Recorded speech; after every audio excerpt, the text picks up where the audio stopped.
3 moments assure la victoire du chrétien, quels que soient les combats, quels que soient les problèmes, quelles que soient les difficultés, quels que soient les événements. 3 moments garantissent la victoire du chrétien.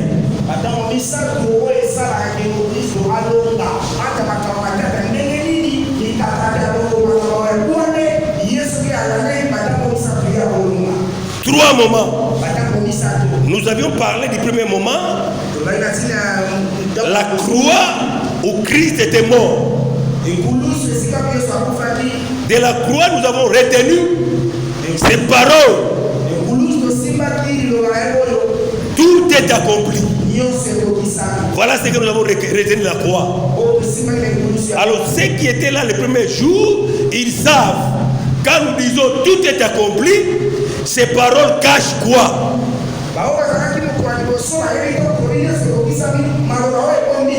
Ces paroles cachent quoi?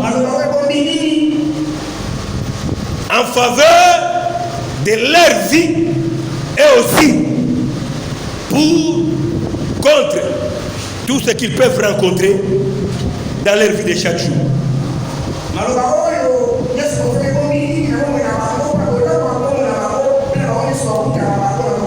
Le deuxième moment, nous avons vu la résurrection.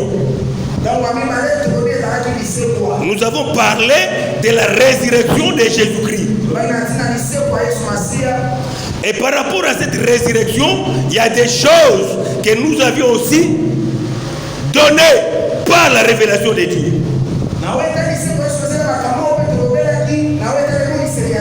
Et depuis le vendredi, nous avons commencé à parler de l'ascension. L'ascension. Alléluia. Amen. Maintenant, écoutez-moi bien. Je vais commencer. Chaque fois quand je parle, je vous dis toujours qu'il y a des choses à retenir, à ne jamais oublier. À ne jamais oublier dans ce que Dieu nous apprend par sa parole.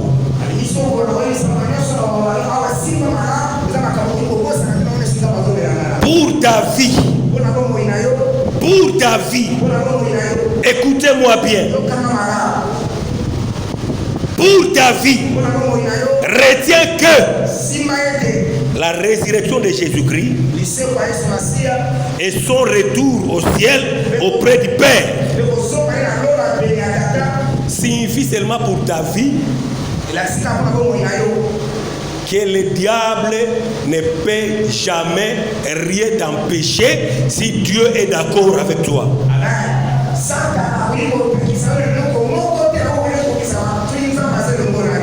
Mais ça doit remplir ton cerveau. Ne sois plus un menteur. Ne sois plus un menteur pour dire que non, Satan n'est pas petit singai, démon n'est pas petit singai. Non, c'est lui qui a ressuscité Jésus-Christ, c'est lui qui l'a souverainement élevé dans les cieux.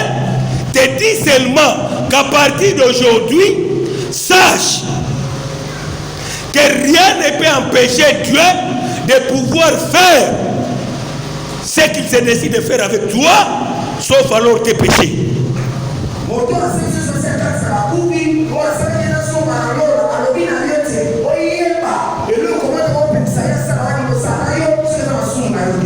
Rien ne peut l'empêcher dans ta vie de faire ce qu'il se décide de faire si ce n'est tes péchés. Ça retient très bien. C'est pourquoi je vous défends. Nazo pekisabino kotanga kaba kombo eba ndokyo yo mutu asala makamnange simbate ndokyo yo mutu asala kengai na zwate ndokyo maloba ne condamner yo maloba oyo condamner bandoki e ko condamner yo e ko mema yo na lifelo. Alléluia. Parce que nzamba moni ndoki moko te oyo akopekisa ye na bomo ina yo asala makambo oyo ya kani ko sala soki masumu na yo te. Amen. Alléluia. Amen. Alléluia. Amen. Est-ce que je me fais comprendre? Est-ce que je me fais comprendre? Corrige ta langue, corrige ta manière de voir les choses dans ta vie.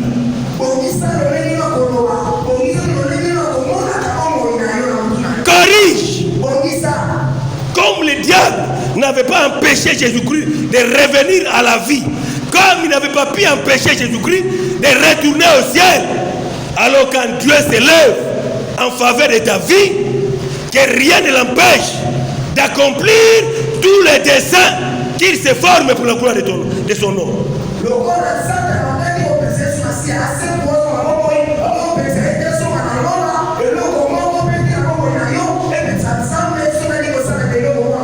Arrête avec les histoires de sorciers, les histoires de magiciens, les histoires de ceci, les histoires de cela, les histoires du quartier, les histoires de l'avenir.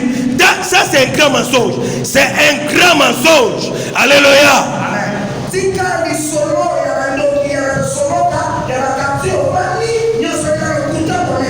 Le problème contre ta vie, c'est toi-même. C'est toi-même le problème contre ta vie. C'est toi-même le problème contre ta vie. C'est que Dieu veut que les sorciers sentent en toi que réellement Christ est ressuscité et que ces sorciers à cause de toi puissent se repentir et accepter Jésus-Christ comme Seigneur et Sauveur.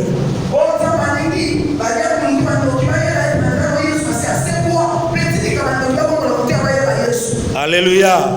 Alléluia. Arrête à partir de maintenant de pointer les autres du doigt. Ne pointe plus personne du doigt. Ne pointe plus personne du doigt. Si ce n'est pas une preuve que Dieu permet, toutes les autres difficultés qui peuvent t'écraser, qui peuvent te ruiner, qui peuvent te détruire, tu en seras le responsable. Cela réussit à cause des péchés.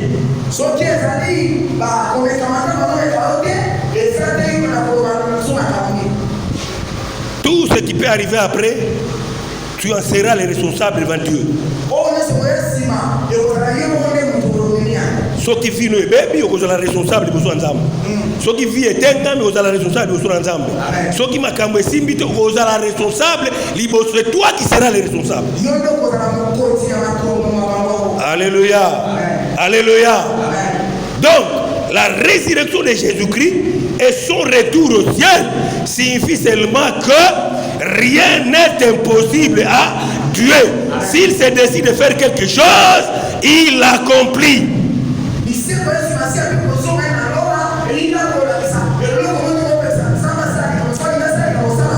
Quand nous avons parlé de la résurrection, nous avons dit que le diable, avec sa cohorte démoniaque, avait voulu empêcher le retour de Jésus-Christ à la vie.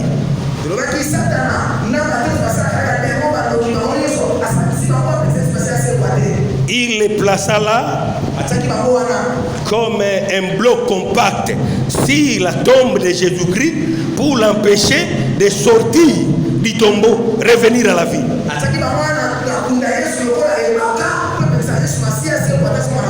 Mais nous avons aussi appris comment Jésus-Christ est revenu à la vie. Parce que Dieu était intervenu avec sa puissance qu'il qualifie l'infinie grandeur de sa puissance.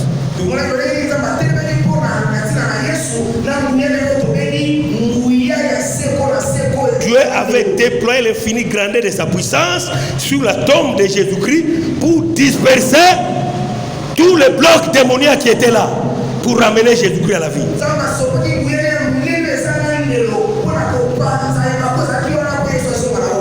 Oh, cette infinie grandeur puissante de Dieu qui était descendu le jour de la Pentecôte n'est plus rentré vers Dieu.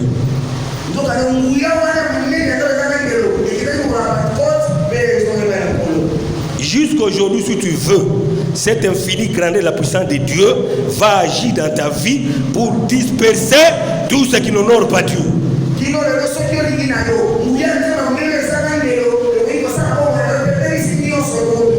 Et il essaya aussi de faire la même chose 40 jours après la résurrection de Jésus-Christ. Parce que nous savons que Christ est ressuscité. Et après sa résurrection, il est resté 40 jours avec les disciples avant sa montée au ciel.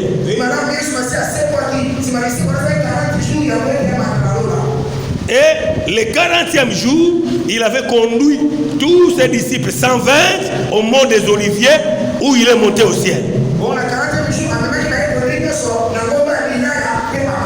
Et j'ai dit que comme le diable pense être têtu,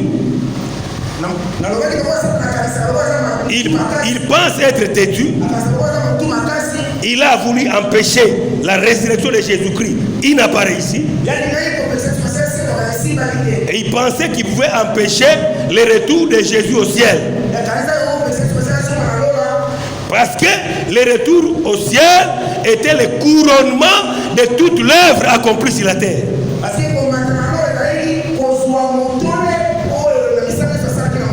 Alors donc, le diable avec ses démons essayait aussi de former un nuage spirituel maléfique dans le ciel pour empêcher Jésus-Christ de pouvoir rentrer au ciel.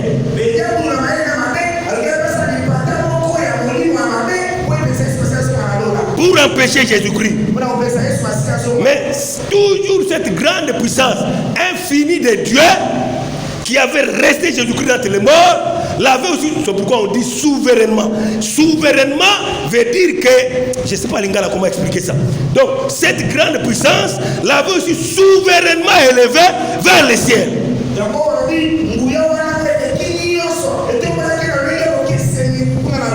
Souverainement vers le ciel.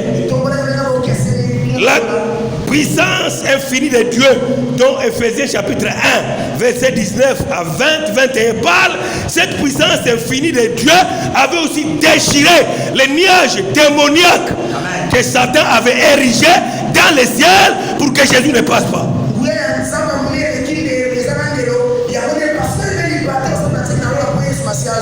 Déchirer les nuages démoniaques.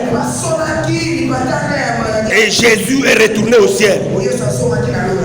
Ici, je vous avais dit le vendredi que tous les noms ou tous les titres que nous connaissons de Jésus-Christ aujourd'hui, il ne les avait pas reçus sur la terre. Tous les titres que nous connaissons, il les avait reçus au ciel là-bas.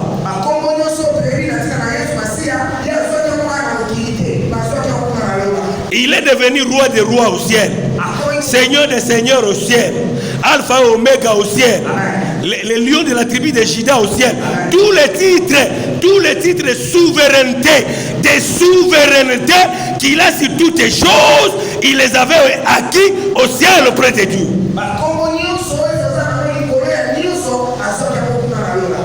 Il les a acquis au ciel. C'est quand il est retourné. Donc, tous ces titres-là ne signifient seulement que les grands triomphateurs. Tous ces titres-là, si vous les mettez ensemble, ils signifient seulement les grands triomphateurs.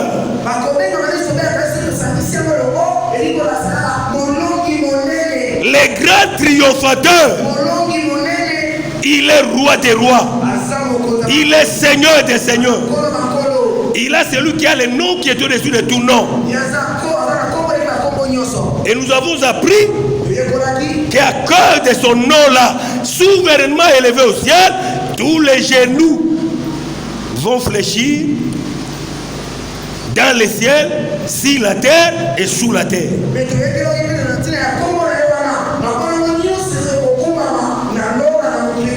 Ceux qui étaient là, les génies savent que nous avons dit qu'il y a aussi un monde sous nos pieds qu'on appelle bas monde ou le pandémonium.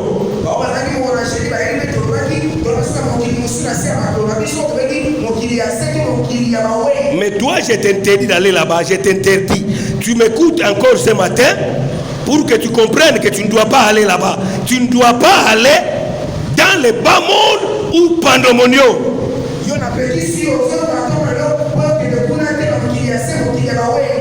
Et la Bible nous a appris que quand Jésus est mort, il n'est pas allé se reposer. Il est allé faire la même chose qu'il avait fait avec nous dans ce monde. Il est allé prêcher aux esprits qui étaient en prison. Donc il y a une prison là-bas, une prison des gens mauvais, les gens qui n'aiment pas donner leur cœur à Jésus-Christ, qui n'aiment pas accepter Jésus-Christ dans leur vie comme Seigneur et Sauveur. Quand ils quittent ce monde, ils vont en prison là-bas. Jésus-Christ est allé prêcher à ceux qui étaient en prison et qui n'avaient pas cru à la prédication de Noé et qui était mort dans l'eau du déluge.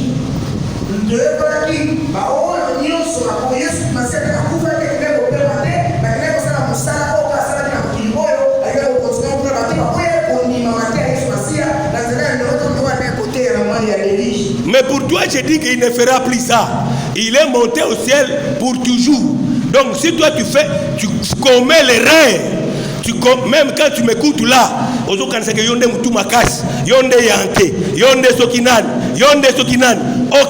mais je te dis qu'il ne va plus descendre dans ce bas monde. Il était descendu une fois pour toutes, c'est fini. Si toi tu ne m'écoutes pas, tu ne prêtes pas l'oreille à la parole véritable de Dieu, sache que le bas monde existe. Il existe et il a des chaînes. Il attend à pouvoir enchaîner ceux qui auront été incrédules pendant qu'il lui parle.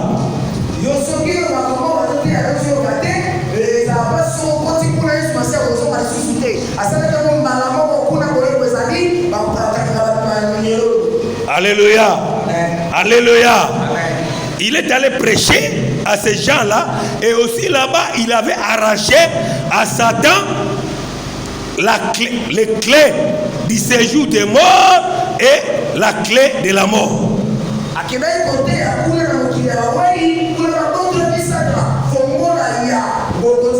Cela veut dire quoi?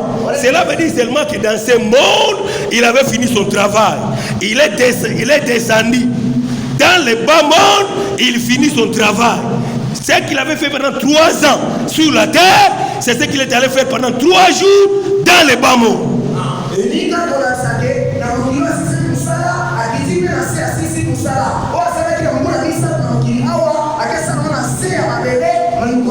Et après 3 jours, il est revenu à la vie.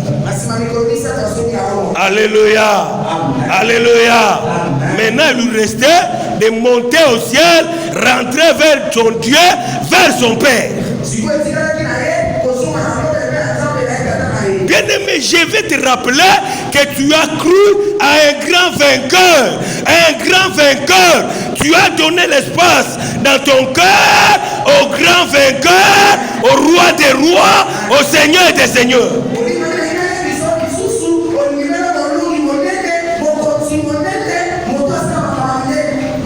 C'est que son pas pambate.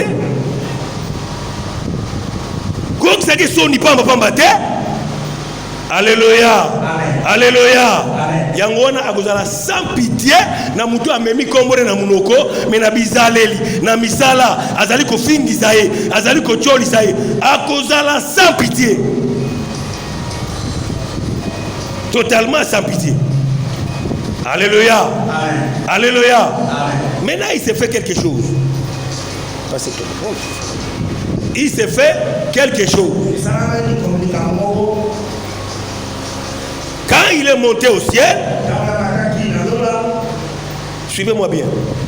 Ça c'est très important. Très très important. Je vous ai déjà dit que tous les titres que nous lui connaissons aujourd'hui, il les avait acquis au ciel, pas sur la terre.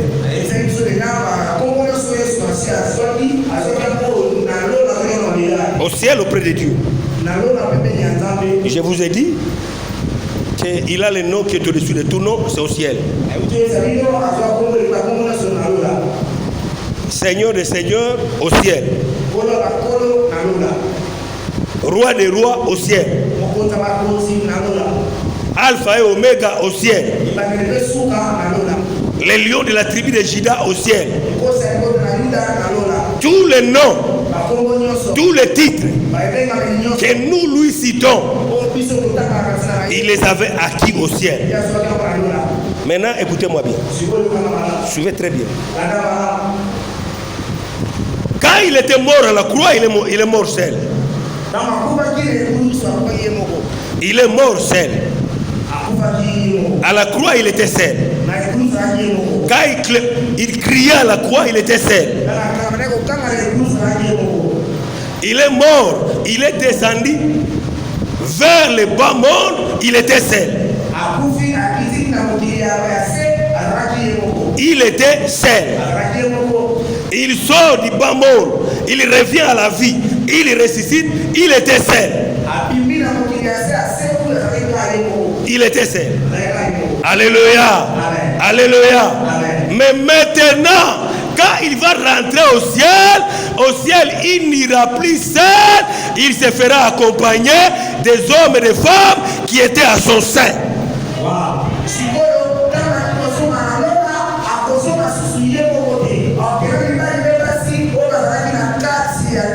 qui était en son sein, qu'il savait qu'il allait sauver, qu'il savait que ces gens-là allaient revenir, qu'il savait que ces gens-là allaient être son peuple dans ce monde.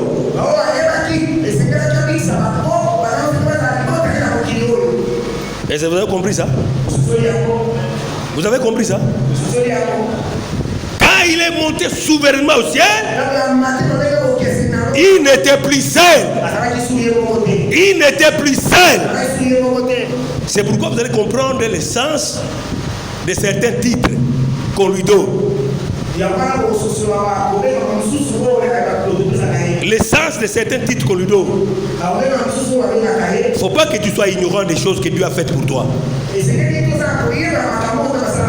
Que Dieu a faites pour toi. J'ai dit que quand il est monté au ciel, il n'est plus monté seul. La Bible déclare qu'il est monté avec des captifs. Il est monté avec des captifs, c'est-à-dire des gens qui étaient dans son sein. Non, ici captif n'est pas péjoratif, n'est pas négatif. Ici captif est positif. Non, non. Captif ici veut seulement dire les gens qu'il avait choisi comme son peuple, ses frères et ses sœurs.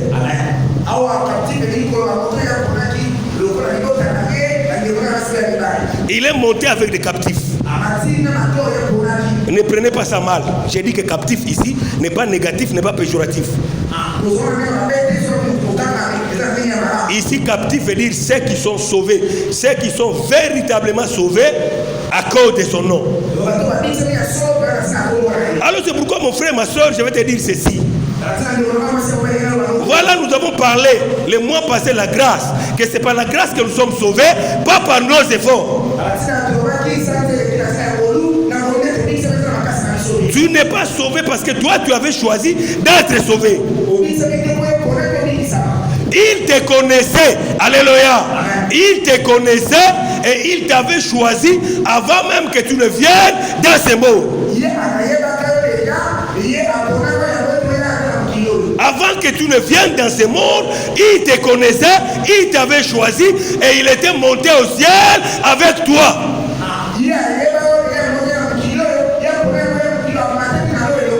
Il te connaissait, il t'avait choisi. C'est pourquoi j'ai dit ne blague pas avec le nom de Jésus-Christ, ne blague pas avec ton salut. Ozangi bila kolia kufanzala. Ozangi anamba kolata nima otambra bulumbu, mais que ne koluka solution na moibite, na kinumba te, na songi te, na lokuta te, pour battre na mokiliba mona yo, olataka, omelaka, oliaka, alors qu'en réalité, ozako sala yango na komi bebisa. Wow. Alléluia. Amen. Alléluia. Amen. Natango oyo. Omoni ke makambo zo simba te oza bolumbu zalayo. Zalayo.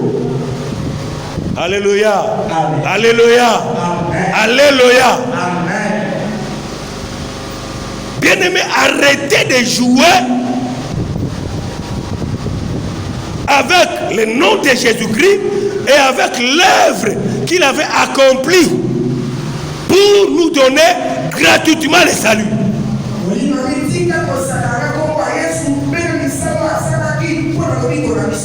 Alléluia. Amen. Alléluia. Amen. Alléluia. Amen. Et ce que nous venons de dire là, qui n'est pas monté seul, il est monté avec des captifs. L'apôtre Paul en parle clairement. Il a clairement eu la révélation de ce que je déclare pendant que je te parle là. Il n'est pas monté seul, il est monté avec moi. Alléluia.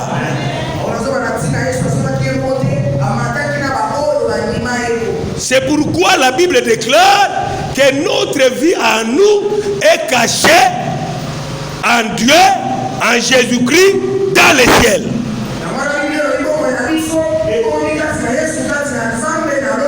Alléluia. Notre vie à nous, c'est pourquoi tika makamba bandoki etali yote te yaye abongo la motema. Amen. Mais on connaît tete ngai bandoki nde bandoki à gauche bandoki comme église bandoki siko comme na Kinshasa tango depuis pasteur banda côté ka bandoki keba bandoki nazo prophétiser mama keba balingbali ayo mama keba balingwa boma yo mama keba alléluia te Yesu asala église ko bangisa bato te Yesu asala église ko pesa mtema bato kimia amen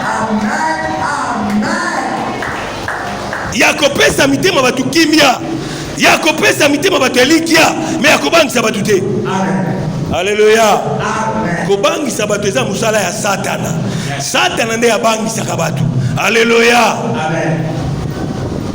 alors soki ozuko église soki atelemi kaka te keba bayaka na midi keba bazobloke yo keba baokanga biso ala ebengana fe yango etumbaka nani bando so bana fe etumbana alléluia alléluia etumbana nani soko tali bien fe yango bato so balaka fe bango ne so tali bien bazika bango ne bazika alléluia bango ne bazika kende ka pa muto fe so ba fe tala ka vina ye omona ke vie ezika alléluia alléluia ko sala ka makambo zo comprendre te avo sala likambo comprendre yango bien bate ya yo bien balagiso bien fait ezala contre batute nzamba za monguna mutu moko na mokili te même mutu benga ndoki za monguna nzambe te fait ezala contre milima be eza contre milima be mais eza contre batute soki osali yango contre batu oza motema mabe comment yo kokolinga ke moninga moto azika oza motema mabe ya on est église belé batu tout ba kota na église ba comme ça bango bandoki mais ba yeba kana bango te boma ale to boma boma tata mwasi boma tata lek boma ale li konga chu mbeli chu na landi ye chu alléluia est-ce que achaka batu mbeli za mtu malamu Pierre tango kataki mtu lito Yesu sala nini azongisa ozona nanga tango Pierre akati mtu litoi Yesu alobi te Pierre bitumba eza kozwa mbeli to kata bato matoi azwi litoi ya popole sala nini azongisi siko yo église wa biso ke no kata ka bato kata tata leki kata tata mwasi kata noko kata bango ne ba bloka vino kata mutu a bloka vino eza yo moko alléluia amen eza yo mokolo yo kolinge fungwa me kufungwa nango amen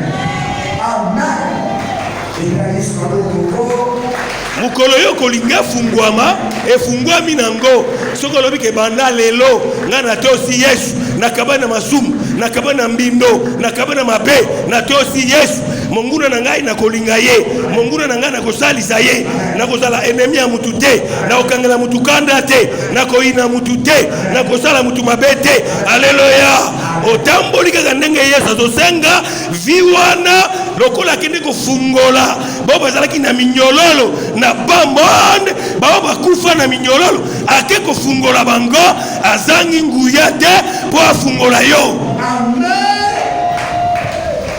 azangi nguya te yes yo muto osilise nguya okuma komulisa ke azaka na nguya te na vio ya yo o ba bloquer ba faire na ngai place na teka na wenze ba bisinga ke o mama moko yaki wana asopi mai mama moko yaki wana akundi alléluia akundi mama moko yaki wana akundi mama moko yaki wana akundi asali nini akundi mais Yesu ngana zote ya aebisinga nzuzi na peso pouvoir ya kotambola même oyo bakundi tambola likolo na yango na peso pouvoir ya kotambola yo kuma kotambola bakunda na koya bakundaki baebisaki ngai prophète char de feu prophète soleil levant prophète étoile du matin aebisaki ngai ke no bakunda awa bakunda yango na kwei alléluia moto oyo atamboli na Yesu atabakundi alléluia batu bakomona ke Yesu aza na bongo amen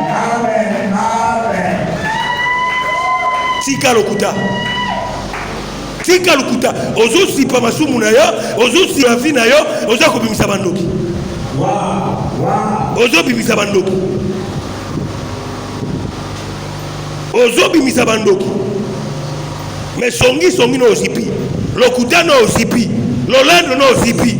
Lofunu no ozipi. Moibi ozipi. Kindumba ozipi. Milango ozipi. Ote bandoki. Ba bloquer ngai. C'est faux. Alléluia. Mettez-les sur ma bouche. Mettez-les sur ma bouche. Mettez-les sur ma bouche.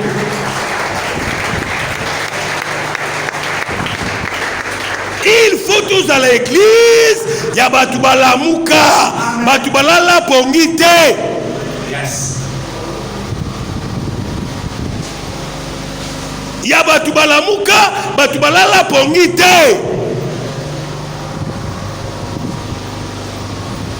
Réveille-toi, toi qui dors, et Christ t'éclairera. Christ t'éclairera. Ce que l'amour a tabala, basi pas que l'amba ya mwindu, eza problème te. Ce que l'amour kaka, Yesu akongengisa yo. L'amour. Réveille-toi dans les morts. Kati na bakufi, bato na mbino, bato na masumu. Tala ba camarade ton na bango. Ba camarade yo lingaka. Ba frère en Christ olinga bango tout te. Olinga bango te. Ba camarade otambola na bango kaka, bo bazana ba vie mabe makamabe ne ba camarade. L'église ne ba tu mabe baza. OK, te l'église, te nga une église na uzana camarade. L'église na uzana camarade te nga so kilte sikana pa na ke yonde uza mabe. Ba tout l'église ba ko za la mabe te kaka yo moko ndo za la bien. Alléluia. Amen. Alléluia. Tika kokosa makamo. Ba toute l'église waza mabe. Kaka yonde oza bien. Te ngana église na solo na mutu te na solo kate so kite sika bo pa na zubi na kei na ke na linga makambo te o so botikali bo solo na batu lobe koma o problème o alobaki so ki po lobite ba kolobate so ki ba lobite di kolobaki. Amen. Alléluia. Amen. Alléluia. Amen. Alléluia. Amen. So ki olobite ba kolobate so ki ba lobi li kolobaki olobaki. Est-ce que ngane nazali aboye pa mutu ka ikaka no pasteur Albert pasteur Jules afinga kiyo nane kosala. Alléluia. Mais mutu akoloba soki ngana ke kotonga pasteur Albert pa mutu omoni pasteur Albert ngaza wana pasteur lukuta tanga Bible te. Alléluia. Soki ngana sali yango batu bakolobela yango. Donc keba pena makamuso yo kaka. Alléluia. Amen. Keba na manguso yo kaka ko mpesa reso te ngana luba kite ngana oza ko se justifier pour elle. Oza ko se justifier pour elle. Pourquoi? Alléluia. Amen. Alléluia. Amen. Na famille ba tout baza mabe. Na famille ba tout baza mabe au pasteur. Ngaso ba changer ka famille mais laisse na changer. Soki pena famille ba changer, on laisse na changer famille na biso ba noko batata mwasi tata leki bango tout ba tout mabe. Bango tout batu mabe balinga ngai te yo balinga yo linga kanani. Alléluia. Yo linga kanani yo soko lingi mutu pour intérêt soko lingi mutu opo ebi kokolia okomela wana taba gogoli yo okorubate wana taba gogoli yo kuna kolia komela okangami na mutu ata gogoli yo okorubate. Alléluia. Amen. Alléluia. Amen. Alléluia. Amen. Non, ekulusu na Yesu. Lise kwa na Yesu. Connaître na Yesu. Ezoko senga biso to changer bizaleli. Amen. To changer bomoi. Amen. To changer etamboli. Yes. To changer esaleli. To changer elobeli. Yes. To changer kovanda na bato. Alléluia. Amen. Alléluia. Amen. Alléluia. Amen. Christ est monté, qui n'est pas monté seul. Et l'apôtre Paul en a la grande révélation. Éphésiens 4. Éphésiens 4.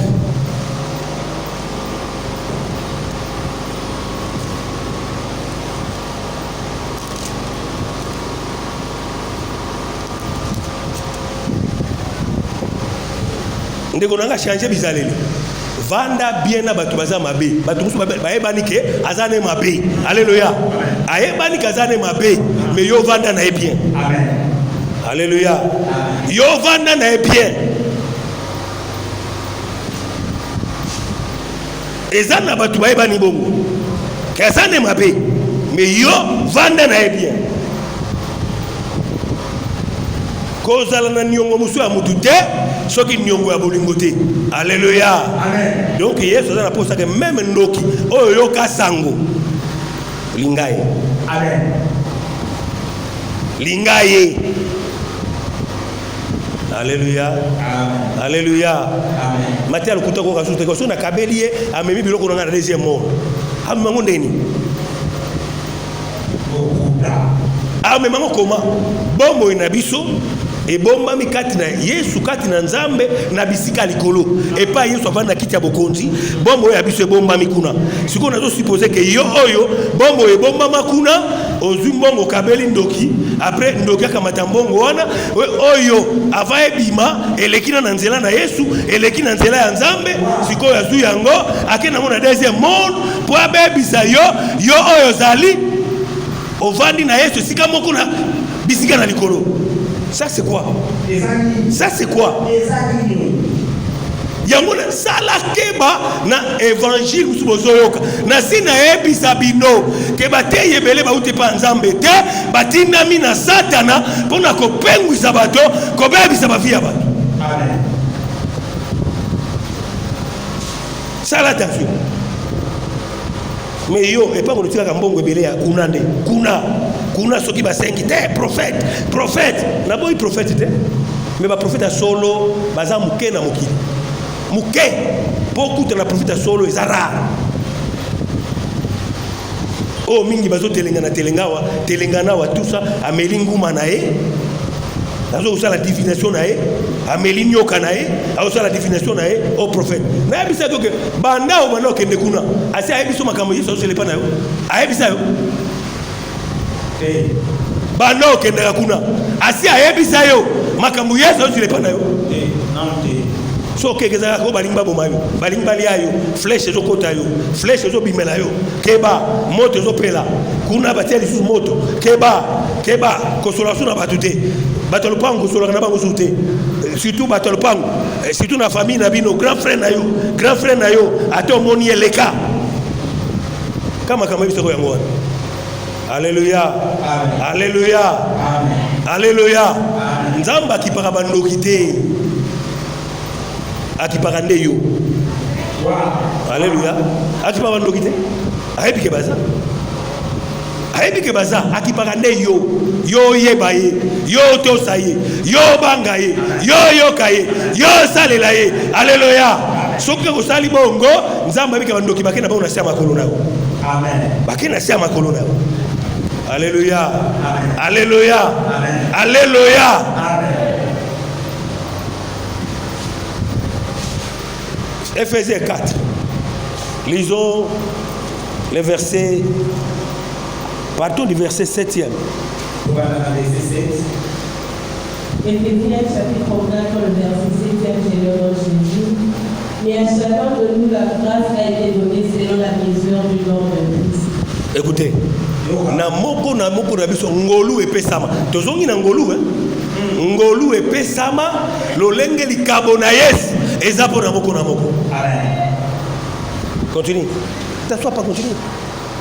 C'est pourquoi il est dit, étant monté en haut, il a emmené le captif et il a fait le nom aux hommes. Voilà, c'est pourquoi il est dit, yango Obama, tetango amati likolo, amema ki pekati na ye baumbu. Alléluia. Amema baumbu donc ngai na yo. Tozalaki déjà kati na ye, tango azomata likolo, amema biso. Siko yo ba mema yo likolo, ba mema yo kuna, mi makambo ya mokili okangama nango. Alléluia. Il a émené. Étant monté en haut, il a émené. Katinaye amema. Alléluia. Alléluia. Non, non, nouvelle alliance, fais la nouvelle alliance. Et l'ini koloba boyo kanya sika na makila na Yesu. Nouvelle alliance, fais la nouvelle alliance. Awa ndoki ya kozwa lukumu te, moto na solo ka kozwa lukumu te, moto suki ya kozwa lukumu te, yela biso masolo ya Yesu, tikela biso masolo bandoki libanda. Amen. Alléluia. Alléluia. Alléluia. Awa ngwende eza ya Yesu Masia. Bokonzi eza ya Yesu Masia. Misale eza ya Yesu Masia. Malobe eza ya Yesu Masia. Nguye eza ya Yesu Masia. Alléluia. Alléluia. Alléluia. Alléluia. Te awa Satan kodondwa te. Aebi yango bien ka kodondwa te. Yes. Azan est au de la terre. Azan en côté. Toi qui peut répéter. Alléluia. Yo so mona bazo qui peut mutupamba. Yo so mona mutupamba bazo qui peut. Alléluia. Si mutupamba boa ça kai. Alléluia. Mutupamba qui pas été. Alléluia. Alléluia. Alléluia. Mutu Yesu abisika kasili sanguya. Yesu abisika kasili sanguya. Siko ngana zongi selaye. Yesu alobi na ngake dasili sanguya naye. Ngai na sili sanguya naye. Siko ngai na zongi selaye. Na bana kutanga kaike a bloquer ngai, asimi ngai, a bloquer ngai, alingo bebi sangai, a bloquer ngai. Alléluia. Amen. Alléluia. Amen. Ceux qui va bloquer caillou, ceux qui va simba comme tout nana nous yomoko. Pourquoi? Pourquoi? Il a aimé des captifs, ok? Or, que signifie il est monté, sinon qu'il est aussi descendu dans les régions inférieures de la terre? Ok, balobi, mais amata elingi kolobani. Sokite ye oyamataki yende akitaki pe dans les régions inférieures akitaki kuna epa baweli baza chaîné baza na ba chaîne baganga kabutu moy pasi ya ba chaîne. Bien aimé, pasi okimaka na mokili okono sala kama sumu kindumba oibelaka okoma kuluna lokuta ote poto na mbongo te papa aza na mbongo te mama aza na mbongo te yake pa na Yesu apeso kimia soka apeso yo kimia akufungulela yo nzela. Yes. Pasi yo sala ka buzoba awa na mokili za pasite eza pasite o babengi les régions inférieures de la terre oyo baza kuna basi batika mokili oyo ne baebi secret ya vie bango nde bayebi secret ya vie na mokili o bakita kuna nde bayebi secret. Nzamba pambola. Amen. Nzamba pambola yo. Amen. Nzamba pambola yo. Amen. Nazote ya po nzamba pambola yo. Amen. Obiga nkembo ya solo ya nzambe. Amen. Alléluia. Kolata ka nkembo lokuta te, nkembo lokuta. Baza komona yo kolati bien nzoko to sale kobo mbongo ekobo nde lati yo olati bien otuko koiba mbonga moibi nde lati yo kolata kembo lokutate. Yes. Lata kembo ya sola oye ute pa ina nzambe. Amen. Alléluia. Amen. Alléluia. Amen. Yesu alobi botala ndenge nzamba lata ka fleur za kitoko tane fleur za kitoko fleur oyo Yesu alobi lelo ebi na tongo ebimi na poko ekauki menzamba zo lata kitoko bongo ba oyo nyonso balelaka epai na ngai ba oyo bandimi ngai batosi ngai natika bango bolumbu te eza na mokolo akolatisa yo. Amen.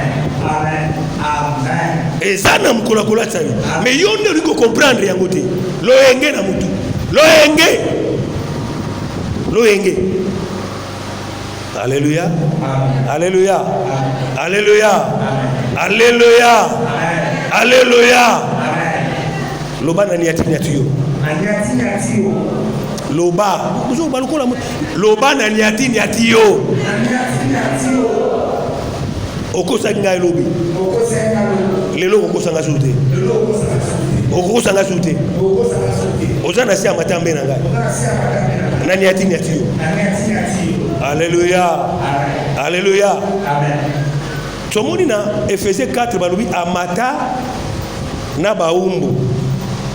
toza ba umbute eza expression ke ayeba biso toza ya ye. Alléluia. Amata na biso yeo ya kitaki yepe mutu amataki etango amati asali makabo epa ya bato. Alléluia.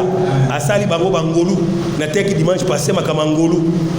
Vous connaissez la richesse qui était en Jésus-Christ, des riches qu'il était, la grâce de notre Seigneur Jésus. Des riches qu'il était s'est fait pauvre.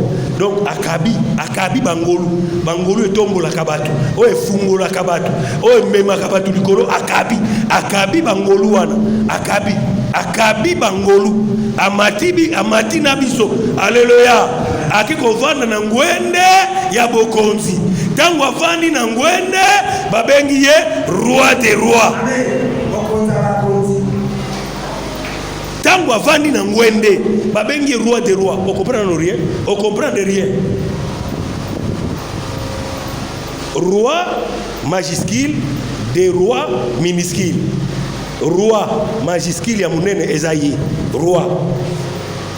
Des rois. Ils ont appris rien. Bah commis S, des rois. Bah commis S. Alléluia.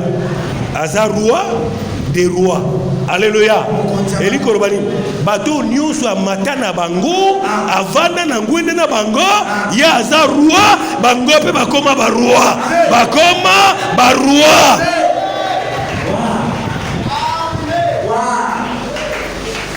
Alléluia. Bato ya matana bango. Oya vanda na bango na ngwende. Alléluia.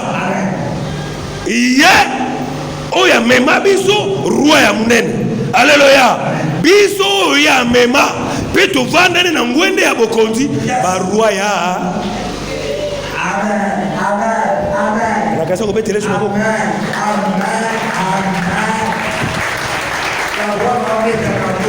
Siko yokanga roi akonzaka. Soki mutu aza roi donc yosa nini? Akonzaka. Soki balubi na mutu kaza roi donc yosa nini? Azokonzaka. Alléluia. Donc ngai na konzaka. Ngai na konzaka. Yo konzaka mais oyebaka note ko konzaka.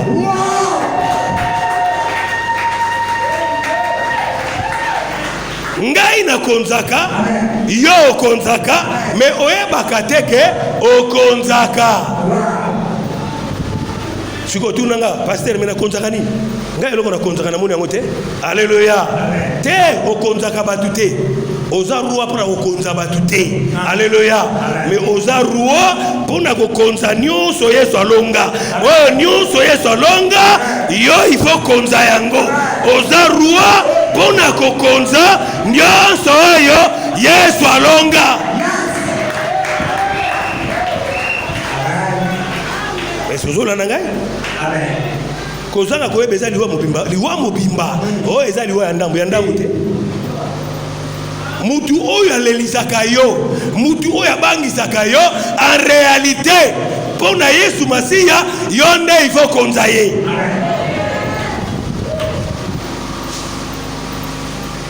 Oza roi ya kukonza batu te. Oza roi ya kukonza milimu mabe. Oyo etungisaka famille na yo, etungisaka ndaku na yo, etungisaka libota na yo, etungisaka balabala na yo. Oza roi na balabala po konza bango.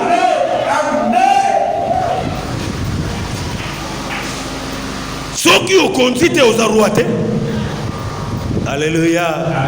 Soki okonzaka te oza roi te. Il est le Seigneur des seigneurs. Alléluia. Il est Seigneur ya majuscule. Ngai Seigneur ya minuscule. Oba koma muke. Seigneur des seigneurs. Ngai te mutu na poneza la bongo. Na ebaki na nga pete kozala bongo. Mais oya tinde na mokili azongise na lola ye mutu asala ke ba o nyonso bakondimela ye bakotuso bakoyoka bazala pe bakonzi. Amen. Nga na pona kite. Na pona kite. Yango na siko lokola Yesu ayebi ke te ya aza roi. Ya pe oza roi. Ya azo konza. Ya azo konza. Nabo bazana bamo. Naba oyo bazana mokili oyo. na ba oyo baza na lola kuna. Alléluia. Yango balobi ke monoko nyonso ekotatola ke aza mokonzi pe mabolongo nyonso banda na lola na mokili pe na se ya makili ekofukamela ye azokonza kuna, azokonza na lola, azokonza na mokili, azokonza na se ya mabele. Yango wana ye aza roi ya era munene. Me yo na ngai tokonza na lola te, tokonza na lola te. Yo na ngai tozokonza na mokili pe tozokonza na se ya mokili. Ba oyo baza na se ya mabele tozokonza bango.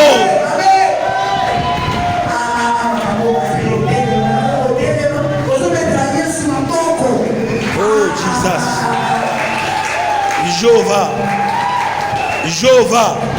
Nouvelle alliance toke na biso toke. Pesa nzela Yesu asala. Pesa nzela Yesu nouvelle alliance. Pesa nzela Yesu asala. Pesa Yesu nzela asala.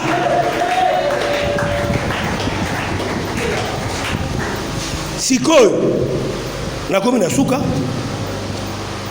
Lokola ebike ya azarua ngape na zarua. Mutu na place na kokonza. Alléluia. Mutu na place na ako konza. Aebike ya aza seigneur ngape na za seigneur. Yeki seigneur ne uti na lola.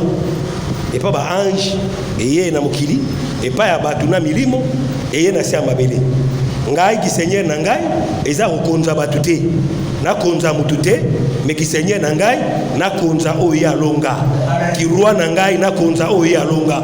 Alléluia. Yango na ngai na za roi ya ya muke, ya muke. Ponga royaume na ngai eza ya muke. Konza kaka satana, konza milimu mabe, konza milimu bondoki, konza milimu soloka, konza milimu ya nani, konza milimu ya freinage, konza milimu ya blocage, konza milimu ya kozonga sima, konza milimu ya shoma ya botutu, konza milimu ya celibat, konza milimu ya boye, konza milimu ya malédiction.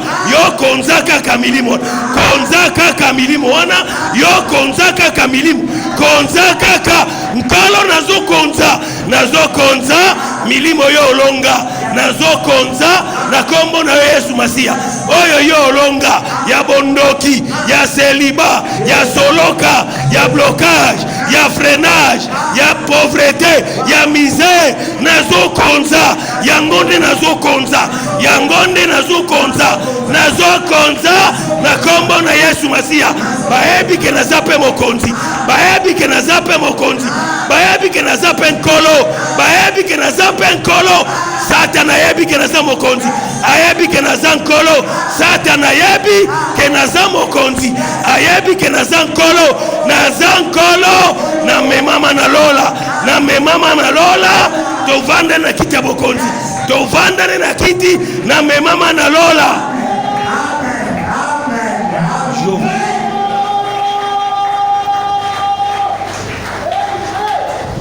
Amen.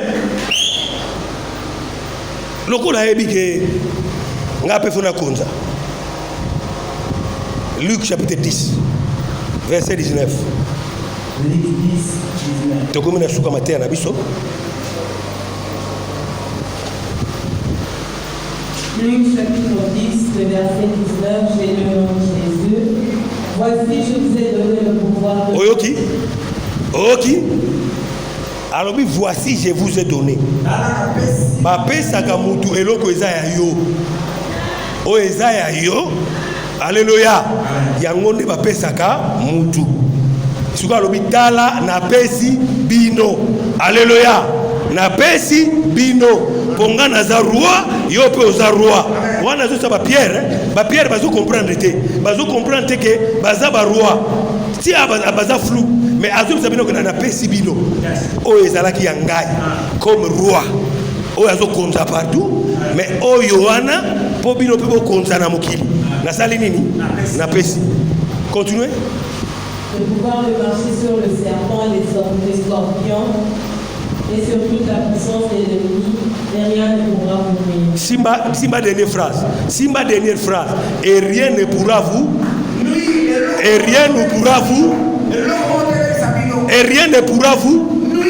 Yosko sango bandoki o memaka tozo hango wa. Ya lobi que rien ne pourra vous nuire. Et loko ko sala bino mabe ezate. Je vous ai donné le pouvoir de marcher sur le scorpion. Il faut nous expliquer yango. Scorpion est ani. Scorpion eza lisanga. Ya batunyo sa molili. Lisanga na bango. Bandoki, ba magicien, ba sataniste, bango tout wana, yesu asangisi bango na scorpion. Siko alobi ke non, nga na pesi bino pouvoir ya kotambola likolo ya scorpion. Donc bango tout wana ta basangani, ata basali liboke, bazako ya, bazoya lokola scorpion.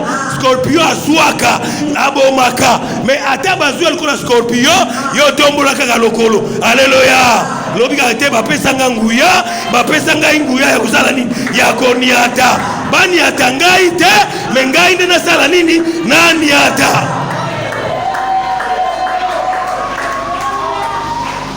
Alléluia. Scorpion. Serpent. Serpent, il a pouvoir et beaucoup Satan. Les serpents anciens appelés le diable et Satan. Nyoka ya kala babengi Satan. Si même il colo à Satan, alléluia. Je vous ai donné le pouvoir. Na likolo ya Satana, alléluia. Donc on a dit Satan ko so bokonja wa te. Misala na ye e ko so bokonja wa te. Ngana telema na mona kabato ba bloquer bango, o ba bloquer ye, o ba freiner ye, o ba bebisi misala na ye. Ngana telemi musala na ngiza ya komuna kabato ba bloquer bango. Alléluia. Te ngana zo telema kuna mona kabato bazo kende liboso. Bato bazo kende liboso, bato bazo longa, bato bazo pambolama, bato bazo bala, bato bazo swamisala, bato bazo tombwama. Ngai na kotelema kuna mona bato bazo bloquer bango te, mais bato yo bazo fungwama. Alléluia. Alléluia. Alléluia. Ai bisinga ka bisinga nguya nani atanyoka. Bongo na tombola misala ya nyoka. Nani ataye? Bongo na tombola misala na ye. Na suka lobi toute la puissance du malin. Puissance du malin c'est quoi nini? Oyo to benga ka mvutuma, o ba mvute ngai. En sorcellement, o ba loki ngai. O ba benga ka o ba condamner ngai, condamnation. Atamula la c'est condamnation. Ya tout wana ne puissance ya malin. Asuki sa lobi na puissance nyos ya malin. Mais moi asuka lobaki et rien ne pourra vous nuire. Et rien ne pourra vous nuire. Et rien ne pourra vous nuire. Et rien ne pourra vous nuire. Et rien ne pourra vous nuire. Betela Yesu maboko makasi. Betele maboko makasi. Betele maboko makasi. Betele maboko makasi.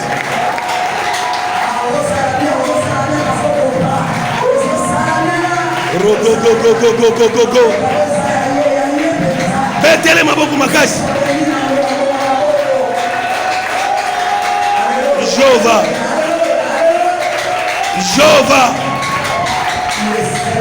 Jova. Les cieux proclament. Les cieux proclament.